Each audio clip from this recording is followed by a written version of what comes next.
પડશે. બીજું, કોમર્સ કોણે લેવાનું? તો જેને મેથ્સ, બેઝિક મેથ્સ હોય, અથવા તો બેઝિક મેથ્સ તો છે પણ ગણતરીવાળું હોય ને મેથ્સ બહુ ગમે. 100 રૂપિયા લઈને દૂધની બોટલ લેવા ક્યાં હોય અને એમાં 10 રૂપિયાનું ગપ્પું મૂકીને આવો, એને કોમર્સ જિંદગીમાં નહીં લેવાનું. તને હોમાં 10 ગણતા નહીં આવડતા તો તાર કોમર્સ નહીં લેવાનું. ગણતરીમાં એકો હોવો જોઈએ. બીજું, ઇકોનોમિક્સ ગમતું હોવું જોઈએ. દરેક વાતમાં નફો નુકસાન, દરેક વાતમાં એને નફો નુકસાન જ દેખાય, એને કોમર્સ લેવાય. નફો નુકસાન કોમર્સ. પ્લાનિંગ કરતા આવડતું હોવું જોઈએ, થોડું ઘણું મેનેજમેન્ટ એને ગમતું હોવું જોઈએ, ફાઇનાન્સમાં એને ખબર પડતી હોવી જોઈએ, બજેટમાં એને રસ હોવો જોઈએ. ભારતનું બજેટ આવે, ગુજરાતનું બજેટ આવે તો એને બજેટમાં રસ હોવો જોઈએ, ઘરના બજેટમાં એને રસ હોવો જોઈએ, અને બિઝનેસના વિચારો હોય, આવા દીકરા દીકરીઓ કોમર્સ લેવાય. હવે આર્ટ્સ કોણે લેવું જોઈએ? તો આર્ટ્સ લેવું જોઈએ જેને સમાજ વિદ્યા ગમતું હોય. સમાજ વિદ્યા જેને ગમતું હોય, હિસ્ટ્રી, પોલિટીન, યુદ્ધ ક્યારે થયું, ભારત ક્યારે, અવુકાઈ ડેમ ક્યારે, સરદાર સરોવર ડેમ ક્યારે, કેટલી વીજળી થાય, આવું જેને જાણવામાં રસ હોય. બીજું, મ્યુઝિયમમાં તમે ક્યારે ગયા? મ્યુઝિયમમાં જે જાય અને 10 મિનિટમાં બહાર વી આવે, એને સાયન્સ લેવાનું. મ્યુઝિયમમાં જે 2 કલાક કાઢે, એને આર્ટ્સ લઈ લેવાનું. સમજાણો? મ્યુઝિયમમાં બધું જાણવાનો બધો રસ હોય, એ બધાએ આર્ટ્સ લેવાનું. અને કે એટલો ખર્ચો આ 500 કરોડ મ્યુઝિયમમાં કર્યો, એને કરતાં અહીંયા વોટર પાર્ક કર્યું હોય તો આને કોમર્સ લઈ લેવાનું. સમજાણું?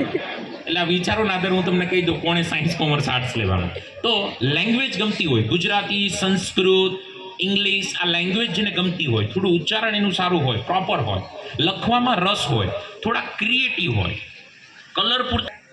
હું આ 3માંથી એકોય નથી આવતો, તો મારે શું કરવાનું? તો એને આંખ બંધ કરીને સાયન્સ લઈ લેવાનું. આ એટલું કીધા પછી પણ તમને કન્ફ્યુઝન હોય તો આંખ બંધ કરીને તમે સાયન્સ લઈ શકો. સાંભળજો, સાયન્સ લેવાનો સૌથી મોટો ફાયદો, 12 સાયન્સ પૂરું કર્યા પછી તમે સાયન્સના બધા ગ્રેજ્યુએશન કોર્સ કરી શકો, કોમર્સના બધા ગ્રેજ્યુએશન કોર્સ કરી શકો, અને આર્ટ્સના બધા કોર્સ કરી શકો. એટલે કે 12 સાયન્સનો વિદ્યાર્થી 12 સાયન્સ પછી નક્કી કરે કે મારે CA થવું તો થવાય, મારે BSc કરવું તો થવાય, એન્જિનિયરિંગ કરવું તો થવાય, મારે BA કરવું તોય થવાય. કોમર્સ કરો તો કોમર્સ કર્યા પછી કોમર્સના અને આર્ટ્સના બધા કોર્સ થાય, અને આર્ટ્સ કરો તો આર્ટ્સના બધા કોર્સ થાય. સાયન્સવાળા પાસે 12મા પછી શું કરવું એના રસ્તાની રેન્જ મોટી થઈ જાય. એટલે જેને હેળ ન હૂજતી હોય એને સાયન્સ લઈ લેવાનું. કેમ કે 2 વર્ષમાં તો હેળ હૂજે, પછી 12મા પછી એમાં હેળ હૂજાડવાની. તો યા તો આ પ્રમાણે નક્કી કરો, યા તો આંખ બંધ કરીને તમે સાયન્સ લઈ શકો છો. બીજી રીતે જો તમે મને પૂછતા હોય તો કોઈ પણ વિકાસશીલ દેશ હોય, ભારત કેવું છે? ડેવલપિંગ કન્ટ્રી છે, ડેવલપ કન્ટ્રી નથી. હલો, ભારત કેવું કન્ટ્રી છે? ડેવલપિંગ કન્ટ્રી છે, ડેવલપ કન્ટ્રી નથી. USA ડેવલપ કન્ટ્રી છે. કોઈ પણ ડેવલપિંગ કન્ટ્રી હોય, એ કન્ટ્રી એક જ હેતુથી ચાલતી હોય, ડેવલપ થવાના હેતુથી. હા કે ના? મોદી સાહેબનું એક જ સૂત્ર, ભારતને વિકસિત દેશ બનાવો. હા કે ના? ભારતને મહાસત્તા બનાવી. હા કે ના? વિકાસશીલ દેશમાંથી વિકસિત દેશ સરકાર થવા ઈચ્છતી હોય તો એક ફિલ્ડમાં બહુ મોટો સ્કોપ આવે, અને એ ફિલ્ડ છે સાયન્સની. કારણ વિકાસશીલમાંથી વિકસિત થવા રોડ, રસ્તા, building, development, technology, machinery, computer, artificial intelligence, data science, અદ્યતન સુવિધાઓ બધું જોઈએ. સમજાય છે? દુબઈ જેવા દેશમાં તમે હોય અને દુબઈમાં હવે તમે સાયન્સ ન લો તો ચાલે, કેમ કે હવે ના બહુ એટલો સ્કોપ સાયન્સ બાબતમાં ન રહે. મુદ્દો સમજાય છે? યુએસએમાં તમે હોય તો તમને હું કહું કોમર્સ લો તો વધુ સારું, કેમ કે હવેના બિઝનેસ સેટ છે, હવે વેચવાના છે.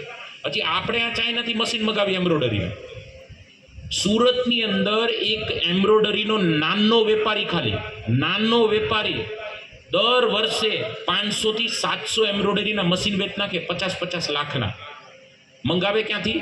ચાઇનાથી. બનતા જ નહીં અહીંયા. એટલા આપણે હજી પાછળ છીએ. હવે તમે સાયન્સમાં મિકેનિકલ એન્જિનિયર હોય ને બીજા ત્રીજા એન્જિનિયર હોય અને આવું મશીન બનાવતા થઈ જાઓ, અને જેટલા ચાઇના છે એના 10% તમારી પાસેથી મશીન લઈ પતી ગયું. પણ એ તમે આર્ટ્સ લો તો મશીન ન બને, કોમર્સ લો તો ન બને. મુદ્દો સમજાય છે બેટા? Yes or no? India developing દેશ છે, અને ડેવલપ થવા માટે આંખ બંધ કરીને સાયન્સનો સ્કોપ આવશે, ગજબનો સ્કોપ આવશે. સરકારી નોકરીમાં પણ પુષ્કળ જોબ છે. તમને કહું, અત્યારે જેટલા ડૉક્ટરની જરૂર છે એના અડધા ડૉક્ટરી નથી. આ કોવિડના ટાઈમે બધાને સમજાઈ ગયું હતું. એટલે જેને હળ ન ઉઠતી હોય એને આંખ બંધ કરીને સાયન્સ લઈ લેવાનું. ત્રીજી વસ્તુ, પહેલી વસ્તુ યાદ રહી, પહેલી કારકિર્દી પસંદ કરવા પહેલાં શું જોવાનું? ઇન્ટરેસ્ટ. મને શેમાં રસ છે એની મેં વ્યાખ્યા આપી, કેમ ગોતવો. બીજું, હાલો સાહેબ ઇન્ટરેસ્ટ ખબર પડી ગઈ, હવે બીજું એબિલિટી. મેં તમને કીધું તમારી એબિલિટી શેમાં છે, સાયન્સ, કોમર્સ, આર્ટ્સ, અને એકમ ન હોય તો શું કરવાનું કહી દીધું. ત્રીજું જોવાનું સ્કિલ, આવડત. હવે સ્કિલ આવડત તમને જણાવું, એબિલિટી અને સ્કિલમાં શું ફરક છે. એબિલિટી પહેલેથી હોય અને સ્કિલ પછી ડેવલપ કરવાની હોય. મને તરતા ન આવડતું હોય, હું એને શીખી લઉં તો સ્વિમિંગ એ મારી સ્કિલ થઈ. પણ તરતા નથી આવડતું તો ડૂબકી મારી લઉં એ મારી એબિલિટી છે. સમજાણો ભાઈ કે નહીં? હાલો યસ ઓર નો? એટલે એબિલિટી અંદરથી હોય. ઓલો ટાઢિયો તાવ કેમ અંદરથી હોય, ગુમડાની રૂજ અંદરથી આવે, દિલની દાતારી અંદરથી આવે, એમ એબિલિટી અંદરથી આવે. અને સ્કિલ બહારથી આવે. તરતા પછી શીખવાનું, ગરબા દોઢિયા પછી શીખવાનું, 8, 12, 16, 18, 32 કપલ ટ્રિપલ રિવર્સ પછી આવે. મુદ્દો સમજાય છે? યસ ઓર નો? જય હો. હવે સ્કિલ તમારી અંદર કેવી હોવી જોઈએ, થોડો પ્રકાશ તમને પડાવું આંકડાઓ ઉપર. બધાનું ધ્યાન અહીંયા છે? યાદરીગણ કૃપયા ધ્યાન દે, ધ્યાન અહીંયા રાખજો. ભૂગેશ, પહેલી વાર તમે આંકડા જુઓ છો, આઈઆઈટીનું તમે નામ સાંભળ્યું બધાએ. તમે જાણો છો આખા ભારતમાં અત્યારે 23 આઈઆઈટી છે. કેટલી? મુદ્દેલ કેટલી? 23 આઈઆઈટી. ટોટલ સીટ કેટલી આઈઆઈટીની? 17,000 સીટ છે. કેટલી? આખા ભારતનું બધું આવી ગયું. હું અને આમાં બધું એન્જિનિયરિંગ, રબર ને પ્લાસ્ટિક ને બધા એન્જિનિયર ગણાય છે. આ ખાલી આઈટી, કોમ્પ્યુટર, મિકેનિકલ જ નહીં, બધી બ્રાન્ચ, બધી આઈઆઈટી, આ ગણતી સીટ ગણો, 17,000 સીટ છે આઈઆઈટીમાં. એનઆઈટીમાં સીટ કેટલી છે અને કેટલી એનઆઈટી છે? એનઆઈટી નામ સાંભળ્યું? અચ્છા, તમે મને કહો આઈઆઈટીમાં જવા કઈ પરીક્ષા આપવી પડે? જેઈ મેન્સ અને પછી એમાં ક્વોલિફાય થઈને જેઈ એડવાન્સ, અને જેઈ એડવાન્સના આધારે તમને આઈઆઈટી બ્રાન્ચ અને કોલેજ મળે. એટલું સમજાયું? ઓકે. એનઆઈટીમાં જવા માટે કઈ પરીક્ષા આપવી પડે?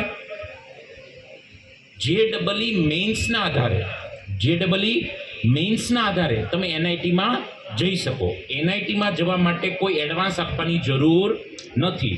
જેડબલઈ મેન્સ વર્ષમાં 2 વાર આવે, એક જાન્યુઆરીમાં આવે, એક એપ્રિલમાં આવે. મેં હમણાં તમને અંકુર વિદ્યા સંકુલના દીકરાનું રિઝલ્ટ બતાવ્યું, એ જાન્યુઆરી એટેમ્પનું હતું. તો જેડબલઈ મેન્સના આધારે તમે એનઆઈટીમાં જઈ શકો. 30 એનઆઈટી છે અને એમાંય ગુજરાતમાં એક એનઆઈટી છે, એ સુરતમાં છે. 31 એનઆઈટી છે અને સીટ છે 24,000. બધી એનઆઈટી સીટ ગણ નાખો કેટલી છે?